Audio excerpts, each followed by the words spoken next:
প্রথমে শীতল আর শুটকি একসাথে নিয়ে নিলাম, তারপর রসুন বেটে নিলাম, তারপর কড়াইয়ের মধ্যে দিয়ে দিলাম তেল।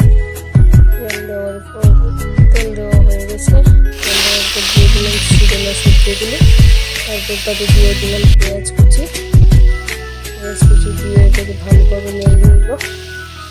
নেড়ে নিয়ে পেঁয়াজ কুচিটা একটু ভাজা ভাজা হলে ওটার মধ্যে দিয়ে দেবো লতি আর কাঁঠালের বীজ। লতি আর কাঁঠালের বীজগুলো দিয়ে দিলাম, তাতে দিয়ে দিলাম মরিচের গুঁড়ো, হলুদ গুঁড়ো, তারপর লবণও দিয়ে দিলাম। তারপর একটু ভালোভাবে ভেজে নিলাম। ভেজে নেওয়া হয়ে গেছে, এখন দিয়ে দিলাম একটু জল লতিগুলো সিদ্ধ হওয়ার জন্য।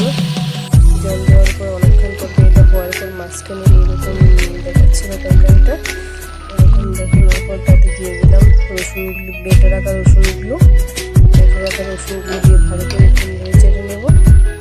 নেড়ে চেড়ে নিয়ে তারপর আবার নেড়ে চেড়ে নিয়ে তারপর জাল দিতে লাগলাম। জাল দেওয়ার পরে এরকম শুকিয়ে গেল।